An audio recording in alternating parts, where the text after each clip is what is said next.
Muchas veces la familia es la que le dice, ya tú te embarazaste de ese muchacho, tienes que juntarte con él, tienes que irte a vivir a su casa. Hay veces que tú ves la diferencia de edad en promedio que son 10 años. Wow. O sea, una muchacha de 15 con un hombre de 25. Ellas se juntaban con un hombre porque le iba a dar más estatus a la familia de ella. Había un centro educativo donde le llamaban problemas a las adolescentes que estaban embarazadas o eran madres. Pero cuando quedaba embarazada, los padres de esas amiguitas le decían, no te juntes más con ella, ya tú no puedes seguir siendo amigo de ella, porque ella es un mal ejemplo para ti. No recomiendo que nadie tenga un hijo en la adolescencia. ¿Cómo describirías la situación actual del país en cuanto al embarazo de adolescentes? Bienvenidos a Sexualmente. Hola, bienvenidos a un nuevo episodio de este fabuloso podcast Sexualmente. Como siempre, Michelle de este lado. Hoy les traigo una invitada especial porque vamos a hablar un tema muy importante en la sociedad dominicana. Pero antes vamos a conocer un poco sobre Leonie Ortiz. Muchas gracias por estar aquí, Leonie. Muchas gracias por invitarme. Hola a todos. Yo fui compañera de Michelle en la universidad, estudiamos juntas psicología. Estoy actualmente cursando una maestría en metodología de investigación y tengo experiencia en el área de investigación sobre embarazo adolescente.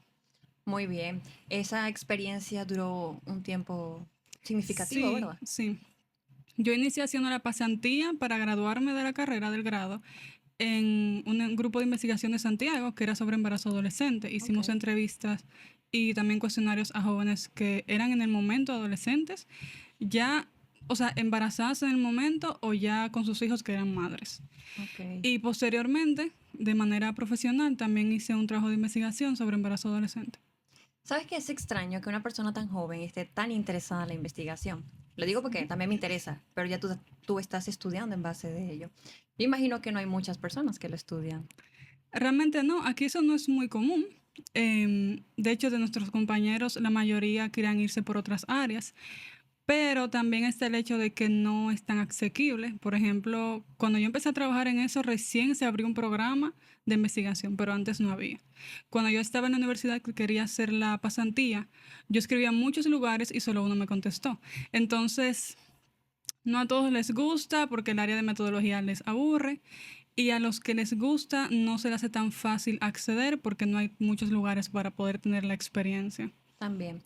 Pero en la defensa de los estudiantes, cuando estamos terminando la carrera, nos meten el cuco de la tesis. Sí. Y entonces ahí viene el miedo a investigar, también quizás la forma en que algunos profesores imparten la materia, porque de verdad tiene mucho contenido. Sí. Entonces, sumándole a eso que un profesor no te lo dé de una forma digerible, es más difícil que te atraiga, ¿no? Realmente sí, no todos los profesores que dan las materias son buenos. No todos tienen el conocimiento extenso para enseñar y no todos tienen las capacidades para poder enseñarlo bien, porque no es lo mismo saber de algo que saber enseñar eso. Estoy de acuerdo contigo. Pasa lo mismo con las matemáticas. Hay mucha gente que sabe matemáticas, pero le meten el miedo a los estudiantes desde el colegio porque no las saben enseñar bien.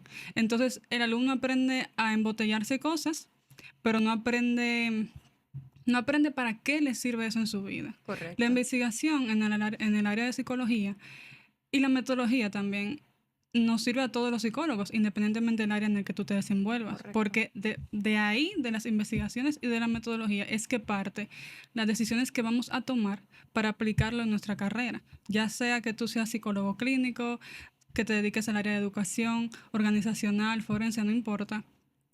La metodología es muy importante para tú tomar decisiones que te ayuden a dar un trabajo de calidad. Correcto.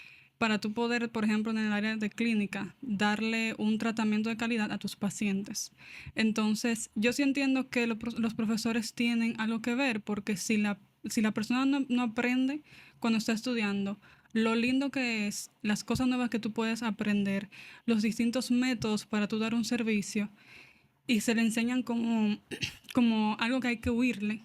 Sí. Cuando llega el momento de ya ejercer tu carrera profesional, no van a tener esos conocimientos básicos para poder buscar información de calidad y poder dar un servicio de calidad a los pacientes. Y más allá de tener que hacer un trabajo porque es un requisito de graduarse, que de verdad aprecien el valor que tiene la investigación. No digo que todos tienen que salir a ser investigadores, obviamente, pero como mencionas tú, en las distintas áreas profesionales en las que nos desenvolvemos, tenemos que partir de evidencia científica para nosotros poder llevar eso de repente al consultorio, de repente a aplicarlo a la educación, forense, o sea, todos tenemos que hablar con evidencia, no podemos inventarnos o utilizar referencias del año 1999 cuando hay avances más significativos, ¿no? En este tiempo.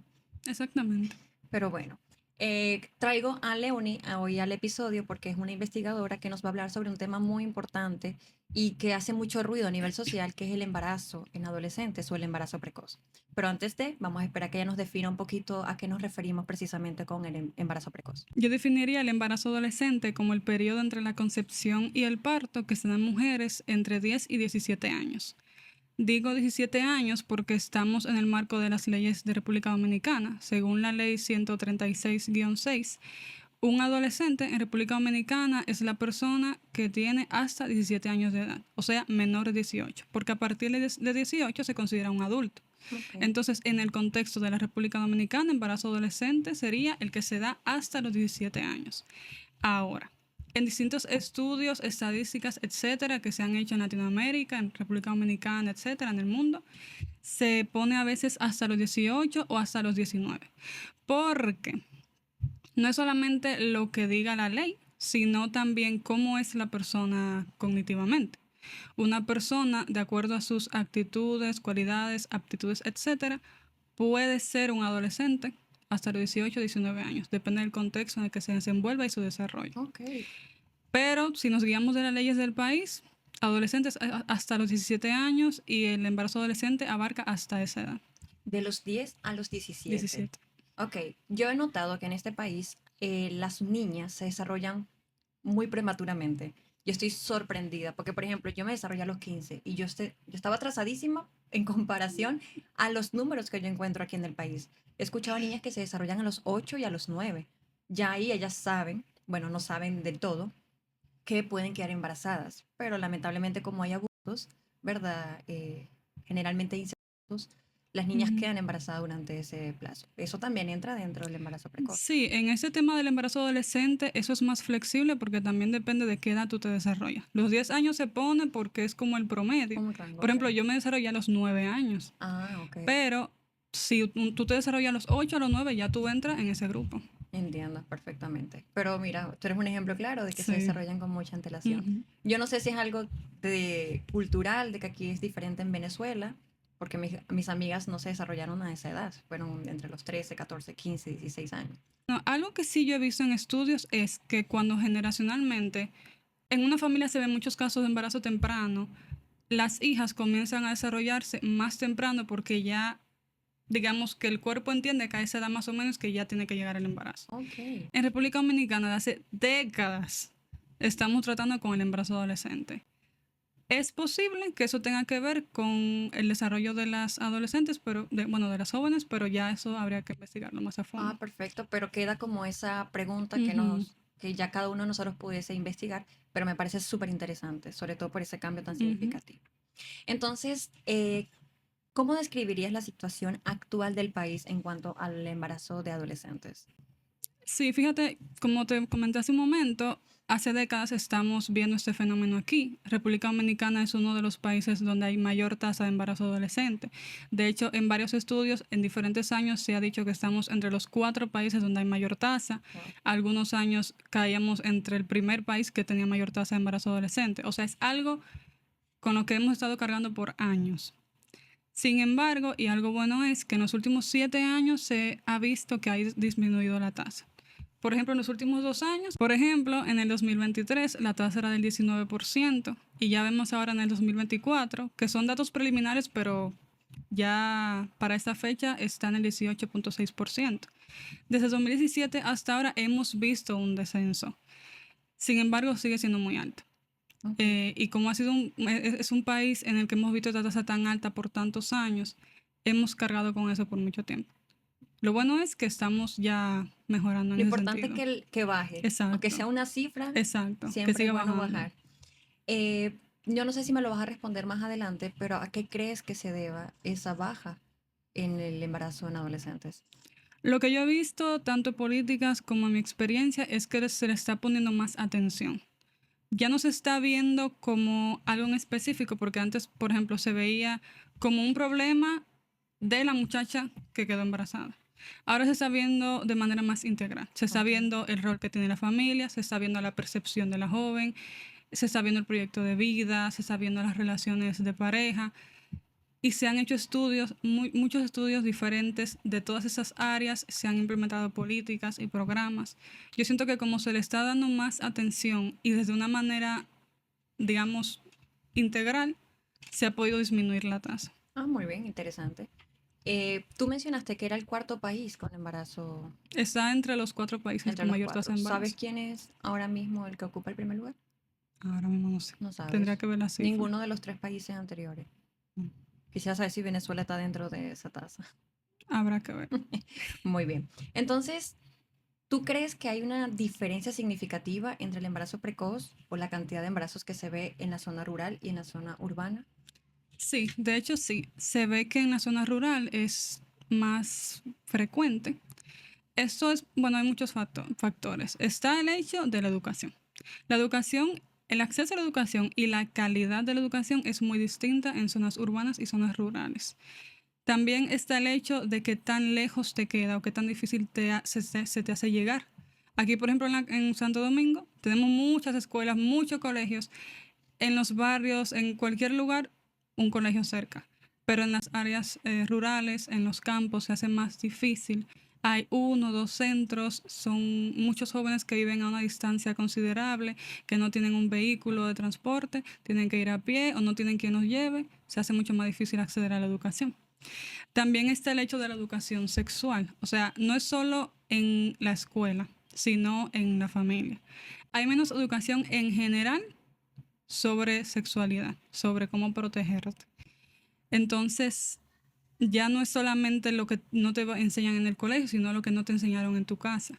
Aquí, por ejemplo, en la capital, que es una ciudad con mucho más acceso, también hay más acceso a redes sociales, a tecnología. Eso puede ayudar a que los jóvenes aprendan a través de las pantallas, lo que tal vez no aprenden en su casa. Pero ¿qué pasa en las zonas donde hay más pobreza, menos acceso, donde no hay tanto internet? Entonces ya ahí tiene una escasez de educación en la escuela, en su hogar y también a través de la tecnología. O sea, hay escasez por todos lados Sí. en el caso de informarse sobre el tema de Ujú, sexualidad. exacto. Entonces, yo he notado aquí en República Dominicana que hablar de sexualidad en ambientes distintos al hogar es un tema muy delicado. Ujú. Sobre todo porque yo personalmente he intentado dar talleres a adolescentes y cuando se menciona sexualidad, ya los padres creen que yo voy a enseñarle al niño sobre la identidad, porque creen que sexualidad es solamente la comunidad LGBTQ+. Ujú. Estamos hablando de que sexualidad es hasta saber los cambios físicos que sufren los chicos, las chicas, cosas básicas de prevención, tú sabes. Entonces, las escuelas, ¿cómo están manejando el tema de la educación sexual? Según unos estudios que yo estoy viendo, República Dominicana es el país que tiene la tasa de unión, como de unión más joven, temprana. O sea, Sí, personas es más un dato jóvenes se muy- casan y también de embarazo, Ujú. siguiéndole México, Colombia, Guatemala y Nicaragua. Ah, Pero, o sea, nosotros no somos el número 1. ok, por eso aquí está diciendo que Estamos como en estamos tercer lugar, bajando. detrás de México y Colombia. Ok, mira, sorprendente. Quizás porque también son países más grandes. Y en Centroamérica, Panamá, Nicaragua y Guatemala. Pero Ok. también a veces son países muy rurales, muy rurales. Sí, el tema el tema de la unión temprana es muy importante. Eso tiene mucho que ver con el embarazo adolescente. Pero entonces se unen después del embarazo o antes del embarazo. Ambas. O sea, las uniones tempranas son tanto una consecuencia del embarazo temprano como una causa. Porque, por ejemplo, en este país, cuando se casa, por ejemplo, quizá una persona menor de edad, ya se tienen que casar, o sea, se muda con su pareja. Ujú. Por eso que hay tantas uniones tempranas Se y le dice, embarazo sí, también. se le dice casarse, pero muchas veces solamente que se Sí, unen. se mudan, sí, Pero mudarse. el lenguaje que ellos manejan es ese, yo me casé a Me di través cuenta de eso hace poco Sí. en una consulta. De hecho, hasta el 2021 eso era legal. O sea, no había una ley que decía tú no te puedes casar siendo menor de edad. En Oh. 2021 fue que se promulgó la ley y ahí fue que se pudo comenzar a controlar esa parte, pero eso es el matrimonio legal. Ok, ok. Eso no está controlando la parte de las uniones que siguen pasando. Cuando una mujer, una adolescente queda embarazada a temprana edad, muchas veces la familia es la que le dice, Ya Que tú te te embarazaste de ese muchacho, tienes que juntarte con él, tienes que irte a vivir a su casa. Ujú. Es por cuestiones sociales, por creencias. Pero también está el caso al revés. Hay muchas jóvenes que me tocó escuchar en las entrevistas que me han comentado que se quieren ir de su casa, quieren huir por el espacio de violencia que viven, por la coerción, por el maltrato. Entonces conocen a un muchacho que no necesariamente en otro momento de su vida estarían con él, pero lo trata un chin mejor que su familia. Y le Wow. da esa apertura, o le guarda un plato de comida cuando su familia no se lo hace, Wow. o tiene un espacio un poco más seguro. Entonces se van con él y ya luego de que están unidos, que están conviviendo, pues quedan embarazadas. Entonces, las uniones tempranas es algo que va muy de la mano con el embarazo temprano. En este país se da mucho. Eso es muy común.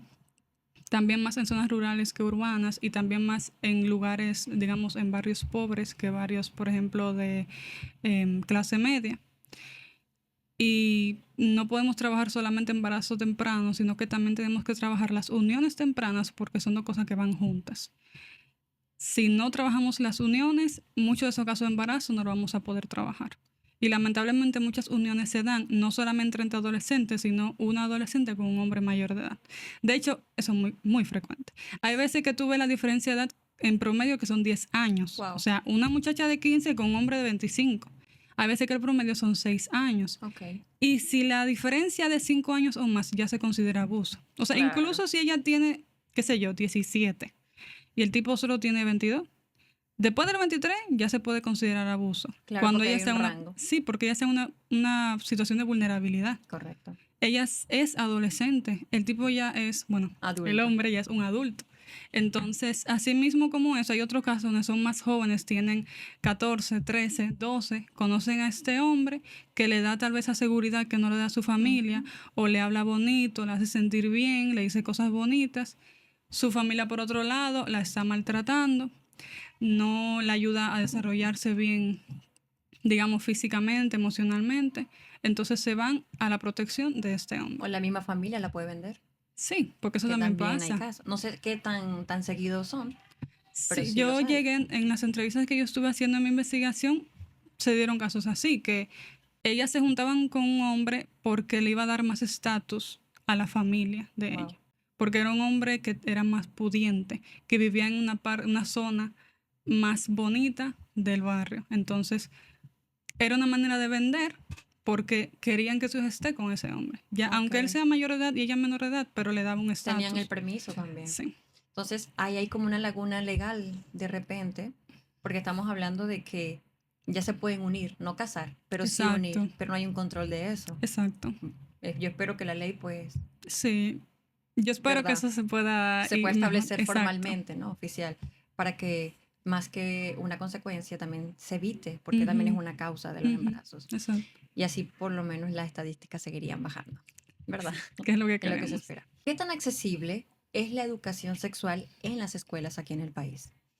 Sí, de hecho, la misma ley 136-6 dice que los jóvenes, las adolescentes y adolescentes deben tener educación sexual. Sin embargo, llevar eso a la práctica es diferente. Muchas escuelas, especialmente en zonas de bajos recursos o zonas rurales, realmente no tienen esa parte integrada en la educación. Eso tiene mucho que ver no solamente con la falta de control de la calidad de la educación, sino también con las creencias de los maestros y directores.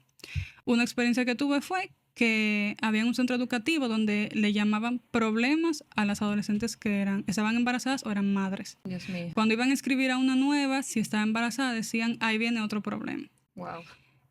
Muchos maestros consideran que las jóvenes que quedan embarazadas o son madres son una mala, digamos, como un mal ejemplo para los compañeros. Muchas veces son aisladas. Se les dice que no deberían estudiar en esa escuela, que tienen que irse a la escuela de adultos como prepara, que es ilegal, por cierto, pero no es que la sacan legalmente, sino que le hacen esos comentarios, le dicen, mira, eso aquí no se puede, estás contra las reglas, eso está prohibido, y las jóvenes lamentablemente tienen que irse. Okay. Entonces, tenemos la parte legal que dice que ellas tienen todo el derecho a recibir su educación. pero en la práctica es diferente. Hay mucho estigma, mucha discriminación, mucho prejuicio. No solamente de los maestros, también pasa con los compañeros, porque por ejemplo, que escuché varios casos así, era una adolescente que tenía sus amiguitas con las que jugaba, hablaba, pero cuando quedaba embarazada, los padres de esas amiguitas le decían, no te juntes más con ella, Claro, ya la tú no puedes seguir recogieron. siendo amigo de ella, porque ella es un mal ejemplo para ti. Entonces, eso pasa mucho en las escuelas, que es el espacio donde las adolescentes socializan, hacen sus amigos, sus compañeros, sus colegas. Entonces, es diferente lo que está en el papel y lo que se hace en la práctica. Entonces veo que es difícil el tema de educación sexual aquí en las escuelas, también porque quien te debe educar en un principio es la familia y la familia no se atreve a hablarte de educación Ujú. sexual.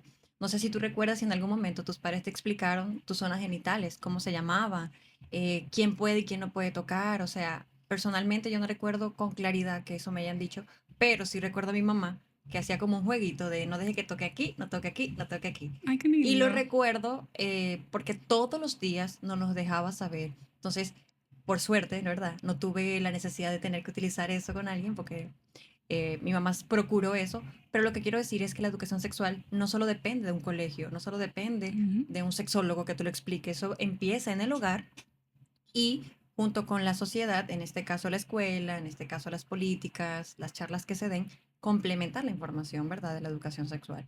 Entonces, eh, partiendo de eso que me estás hablando de la accesibilidad a la educación sexual, sobre todo porque la discriminación viene muchas veces de esta parte, también debe haber factores, por ejemplo, de tabúes sociales, religiosos que pueden restringir de alguna forma el acceso a esa información. ¿Qué me puedes comentar al respecto? Sí, justamente está que pasa con mucha frecuencia la creencia de que si tú le hablas de eso a tu hija, entonces es como un permiso para que ella empiece a tener relaciones sexuales. Si tú le dices sobre qué es el sexo, cómo se protege, que use condón o cualquier otro método anticonceptivo, es como que ella lo va a empezar a hacer. Esto no es cierto. Muchas veces cuando la joven tiene toda la información, sabe lo que sucede y cómo sucede, ella es la que decide retrasar ese proceso, que de hecho también lo vi en las entrevistas. Pero también está como la creencia que se pasa de generación en generación, también por la falta de educación Correcto. del país. También está el hecho de las creencias religiosas. Por ejemplo, yo recuerdo que yo estaba en un grupo de jóvenes católicos en la adolescencia y lo que nos enseñaban era a no tener relaciones hasta el matrimonio. O sea, la educación sexual era esa. Cuando tú te cases, tú vas a tener relaciones, pero ¿y qué pasa antes de? Exacto. O sea, ¿qué pasa con todos los jóvenes que deciden hacerlo antes de? ¿Dónde está la educación para cuidarse de una enfermedad de transmisión sexual o de un embarazo no deseado?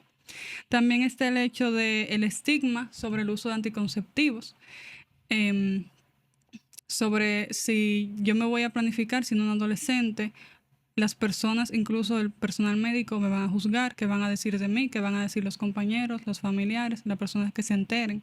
Y se agrega lo mismo que decimos antes, muchos colegios de este país son de monjas. Entonces, Ujú. las docentes, y de hecho el mismo currículum, tiene que basarse en las creencias y la formación católica o evangélica, de acuerdo al tipo de colegio o escuela que se lleve. Entonces ahí también entra la parte que dijimos ahorita de la falta de educación de los docentes. O sea, en un colegio cristiano donde se representan los valores cristianos y se sataniza las relaciones sexuales y el tema de sexualidad, los profesores no le van a hablar de eso a los jóvenes. Y si le hablan, puede que le hablen de manera muy genérica, le hablen solamente de usar condón y no te expliquen otros métodos anticonceptivos y te digan que tienes que mantenerte virgen hasta el matrimonio. Pero toda esa educación ya más profunda sobre cómo realmente cuidarte, no te la van a dar. Y algo que yo siempre he dicho es, el que lo va a querer hacer, lo va a hacer. Aunque tú le digas ¿Cómo que que? no, lo va a hacer. Entonces, si ya tú sabes que los jóvenes de por sí toman esas decisiones, adelántate y comienza a educarlos.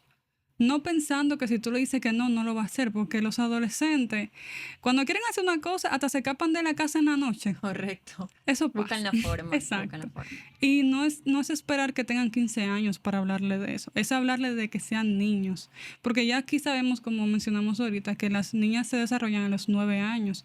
Tú no puedes esperar que a una muchacha le llegue la menstruación para comenzar a hablarle de sexualidad. Tú tienes que decírselo desde antes, igual a los varones. Ya los niños a los 10 años, 9 años están viendo pornografía. Tú no puedes esperar que ellos duren 4 años, 5 años viendo pornografía, mirando a las muchachitas del curso para empezar a hablarle de sexo, porque ya todo lo que él quería aprender en ese momento lo aprendió de una plataforma que es muy exagerada, no es real. Entonces, esa educación que debería iniciar en la familia, pero también tiene que darse en las escuelas, se tiene que dar desde que son niños, no esperar que sean adolescentes. Claro, sobre todo porque funciona más como prevención. Exacto. Por ejemplo, mencionaste algo importante de que satanizan las relaciones sexuales en muchos colegios religiosos Ujú. con creencias bastante arraigadas. Y entonces cuando llegan a consulta que quieren tener su primer encuentro sexual, tienen un miedo, Ujú. un pánico, como que es la peor experiencia del mundo y ahí empieza a correr la posibilidad de que se desarrolle una disfunción sexual. Exactamente. Porque tengo tanto miedo que mis músculos internos se contraen tanto que no puede penetrar el pene o lo que vayas a introducir. Entonces, ellas creen que las relaciones sexuales son dolorosas, pero no necesariamente tiene que ser así. Es que te metieron tantas ideas en la cabeza que cuando llegas al momento del acto, ya tú tienes un bloqueo. Entonces hay que tener mucho cuidado con la información que se le proporciona a los jóvenes y como mencionas, que es bastante importante, que se le vaya diciendo desde niños, pero obviamente adaptándolo a la Exacto. edad, porque no le vas a explicar a un niño que es un pene, que es una vulva cuando tiene 3 años, 4 años, ¿verdad? Basándonos en la, en el planteamiento de Freud, ¿verdad? Del periodo psicosexual de los niños, pero ya a los 3 y 4 años ellos están empezando a tocarse curioseando. Ujú. No es que ellos ya saben lo que están haciendo, pero comienza la curiosidad.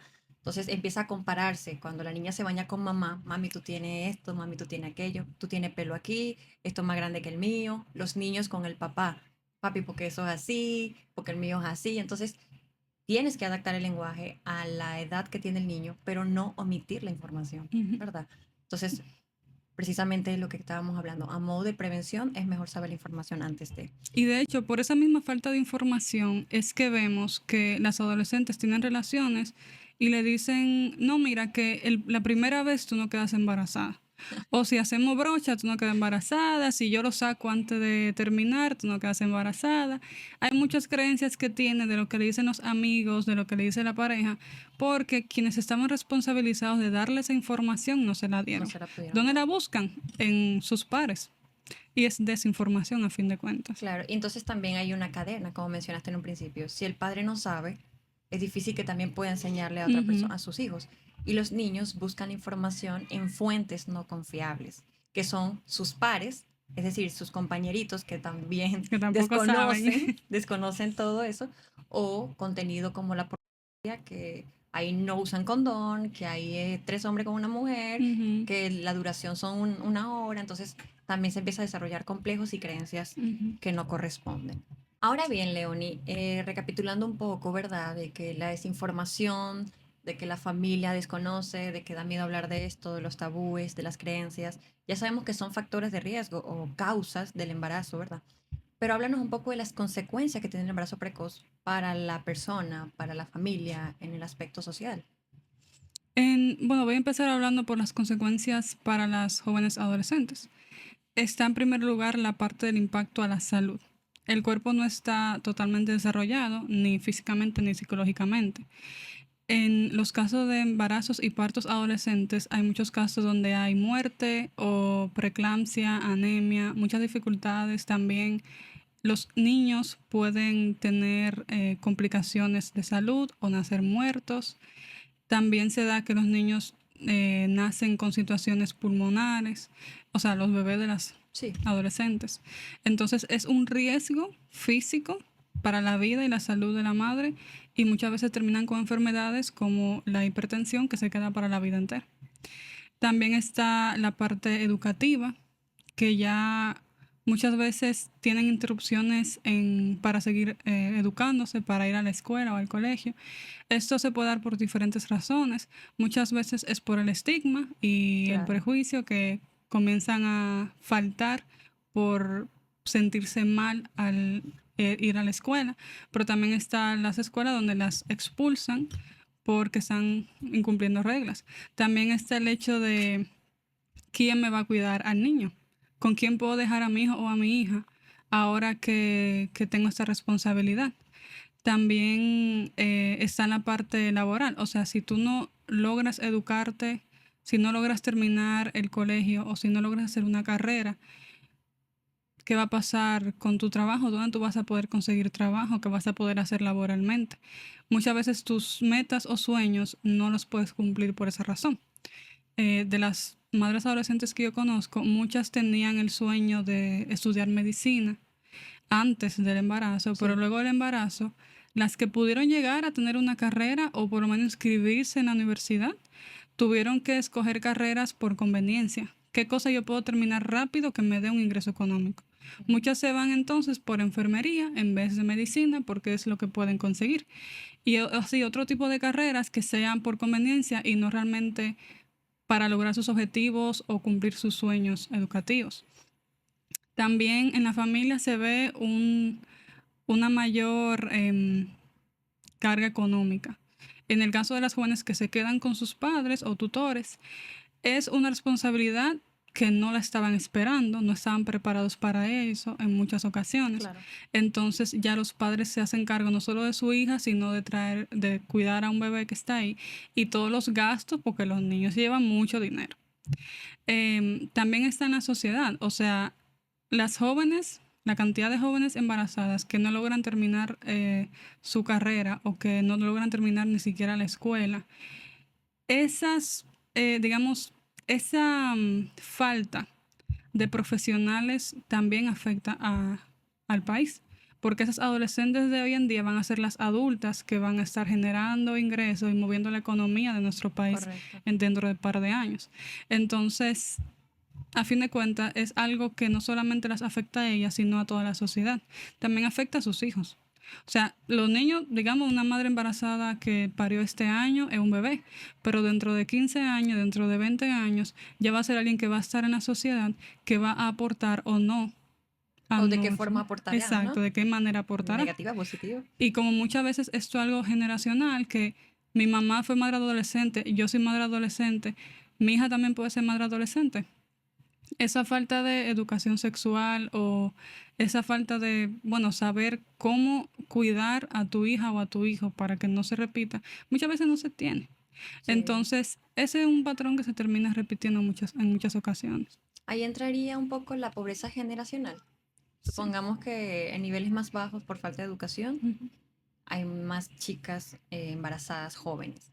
Entonces, no crecieron, no pudieron ir a la escuela, no pudieron hacer más nada, les toca trabajos de repente de poco ingreso. Se trabajan en una banca, trabajan como servicio de un hogar, que son trabajos que no te dan muchos ingresos. Y eso también se traduce al ingreso que tiene tu familia. Digamos que ya tú Correcto. te independices y te vayas con tu hijo o tu pareja a vivir en otra casa. Son pocos ingresos, es una familia de bajos ingresos y eso también perpetúa la pobreza. Entonces, es algo que afecta a todos los que están alrededor y también a la sociedad. Para agregar, también está el aspecto psicológico y emocional. Ser madre adolescente es algo que te trae demasiados cambios y no todos son positivos, porque también está el hecho de que las mujeres se enamoran de sus bebés y son felices con sus hijos, o sea, eso no Claro. se le puede quitar. Pero muchas veces se aíslan socialmente por lo que ya habíamos comentado, muchas veces tienen que depender de una pareja que tal vez es abusiva, que eso también pasa con frecuencia. Muchas madres adolescentes tienen que enfrentar la depresión solas, sin esa ayuda. No tienen el acceso de ir a un psicólogo o un psiquiatra. Su familia puede que les dé el apoyo económico y todo, pero muchas veces se quedan como con el resentimiento de, oye, mi hija hizo algo que no estuvo bien. Entonces no le dan ese apoyo emocional que necesitan. También el mismo tema de la pareja. Es muy raro ver un caso de dos jóvenes donde la mujer quedó embarazada en la adolescencia y que se queden juntos, formen su familia y lleguen a la adultez y hasta la vejez juntos. Eso no suele pasar. Lo más normal es que luego de que queda embarazada o luego del segundo embarazo, esa relación se rompe, ellas se quedan solas sin una pareja que les dé ese apoyo. Entonces, son muchos cambios, es mucha carga. También preocuparte por el bienestar de tu hijo o de tu hija, que muchas veces tiene problemas de salud, y tú te vuelves loca pensando, ¿qué yo voy a hacer con mi niña? ¿Cómo yo puedo cuidarla? ¿Qué yo puedo hacer para que esté bien? Es mucha carga y no siempre tienen el acceso para recibir ese apoyo psicológico y emocional. No siempre tienen esas redes de apoyo para ellas poder salir adelante de una manera como más fácil, emocionalmente hablando. Y no, que muchas veces, por ejemplo, que se quede la pareja, siempre se sacrifica una de las partes, porque si yo quiero estudiar, ¿quién va a cuidar al niño? Exacto. No sé si este número es real o lo que te voy a comentar, pero generalmente se sacrifica la mamá del niño para que el papá del niño pueda salir a trabajar o terminar sus estudios, su formación. No sé qué tan real será eso. Eso es lo que suele pasar. Muchas veces el papá directamente se pone a trabajar, no necesariamente a estudiar. Ok. Pero es él el que tiene que salir a buscar el dinero para mantener el hogar y el bebé. Y la madre es la que se queda en casa. Entonces eso hace que ellas se vuelvan dependientes económicamente del hombre. Y si es el único apoyo que tienen porque su familia las repudió y las sacó del hogar, también es una dependencia emocional. Es una Claro. dependencia total de esa Sí, persona. sobre todo económica, ¿no? Exacto. Entonces, si es una pareja que es abusiva contigo, que es algo que se ve mucho, tú estás trancada en una casa con un hombre que no te trata bien, pero Que lo tu necesitas. vida y de tu hijo dependen de él en ese momento. Entonces, Lamentablemente. no tienes dónde ir. Eso pasa mucho. Realmente es bastante difícil, ¿no? Ya quedar embarazada joven, todas las consecuencias y repercusiones que trae sobre la vida de esa joven en todos los aspectos. Yo me estaba imaginando el de educación porque, o sea, generalmente uno quiere ir a estudiar, o sea, terminar, hacer tu licenciatura, lo que tú quieras. Entonces, cuando viene este tema, todo se te vuelve cuesta arriba. Ujú. También en el ámbito laboral, buscar trabajo sin tener una formación te va a dejar en trabajos que no te va a generar ingresos suficientes. Entonces, es bastante complicado y es una pena que los números sigan siendo altos a pesar de que sigue bajando la estadística, pero siguen siendo números preocupantes. Si trabajáramos en función de la prevención, creo que estaríamos mejorando muchísimo Ujú. más. El problema es que ya tenemos, como mencionamos anteriormente, discriminación por parte de escuelas, el tema de los tabúes, el tema religioso. Entonces, es difícil tener que combatir con esta realidad, ¿no? Conociendo todo lo que está detrás de ella. Pero bueno, en esta investigación que tú hiciste, Leonie, ¿hay algún caso en específico que te haya impactado que tú dijeras, wow, qué difícil? Realmente no hubo un caso en específico, sino situaciones que yo vi que se repetían en muchos casos que sí me impactaron mucho. Está el tema de desear ser madre. Yo diría que en la mitad de los casos las jóvenes decían que ellas sí querían tener hijos. O sea, el motivo detrás es que me llamaba la atención. Muchas de las veces, digamos, por insistencia de la pareja. La pareja decía, yo quiero que tengamos un hijo, yo quiero que tú seas mamá, yo quiero que yo sea papá. Así ella siendo adolescente y por esa presión ellas entonces quedaban embarazadas. Ok. En otras ocasiones eran por buscar un consuelo, digamos, que se mueran mis familiares, que yo no tenga nadie que sea mío, que esté conmigo. Entonces busco un bebé porque es alguien que me va a amar y alguien que me va a consolar en esos momentos difíciles. Pero a pesar de haberlo deseado en la adolescencia, algo que pasó en todos los casos es que luego de ser adultas y haber pasado años, suficientes años, ellas decían, yo no hubiera tenido a mi hijo a esa edad. O sea, en el momento de la adolescencia sí decidieron hacerlo por cualquier razón, incluso por insistencia de la pareja, pero ya luego de ser adultas, de haber pasado todo lo que pasaron, ellas dicen, mira, yo no recomiendo que nadie tenga un hijo en la adolescencia. Entonces, eso me llamó mucho la atención porque se suele ver eso como un accidente, como algo que la adolescente Sin no querer. quiere, pero no podemos ser ignorantes en ese sentido. Hay adolescentes que sí lo buscan y tenemos que averiguar por qué lo están buscando. ¿De qué escasean en su vida qué necesitan, qué están buscando que las lleva a tener un embarazo y a decidir quedar embarazadas. También otro tema que me llamó mucho la atención fue el tema de las uniones tempranas, que como digo, va muy de la mano. Es que la mayoría de los casos no era que era el amor de su vida y se enamoraban y se juntaban. Era simplemente una conveniencia del momento. Un hombre, un muchacho que te trataba un poquito mejor de lo que te trataba tu familia, o que tal vez te daba algún estatus o algo económico que te llamaba la atención y tú te juntabas con ese muchacho. Y luego de que ya están juntos en una casa, tú estás a la merced de él, tú eres vulnerable, Correcto. porque la mayoría de las veces eran mayores de edad, la pareja era mayor de edad. Entonces, no podemos separarlos porque se ve mucho que las dos cosas van de la mano. Muchas jóvenes se casan, como le dicen, que simplemente se juntan y ya a partir de ahí comienzan a tener hijos. Tienen 2, 3 hijos y dependen de esa pareja. O pasa al revés, quedan embarazadas por no saber cuidarse y la familia las repudia, las saca del hogar y entonces tienen que juntarse con el hombre que las embarazó, aunque no se amen, aunque no tengan una relación estable ni bonita, simplemente se juntan. Y otro tema que salió mucho a relucir y que ellas mismas decían que hacía falta era la parte de la educación sexual y los anticonceptivos.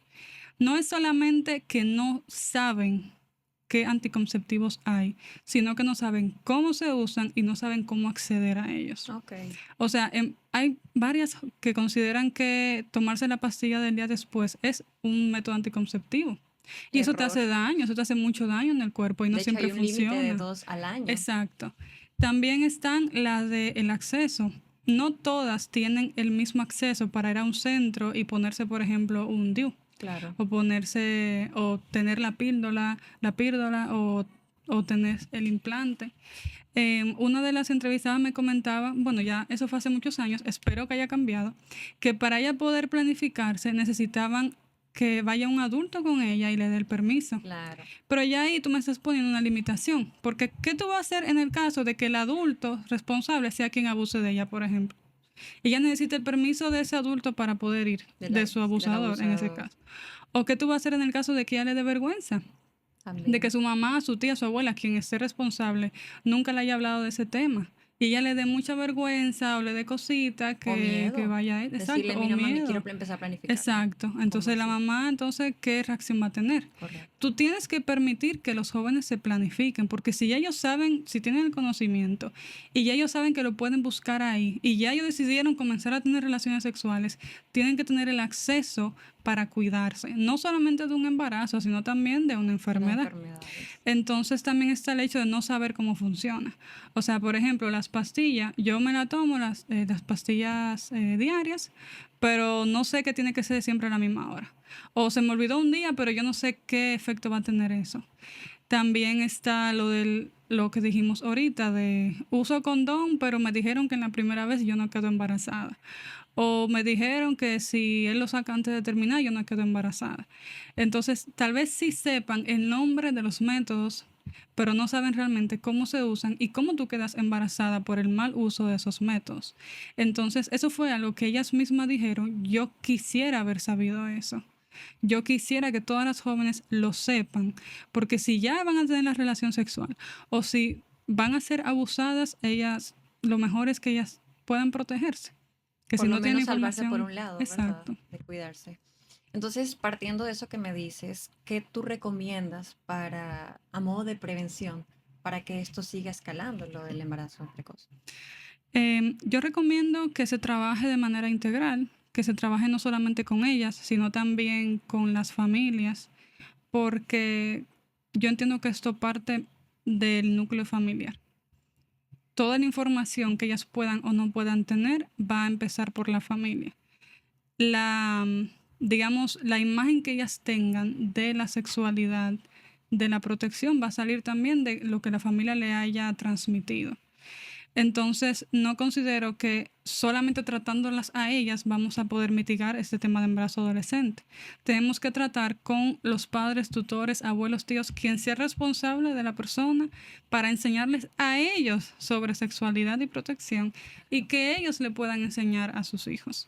También a nivel de las escuelas, que lo que esté escrito en papel se comience a hacer realmente en el país. Que haya un currículum que incluya las clases de educación sexual y que es educación sexual de verdad.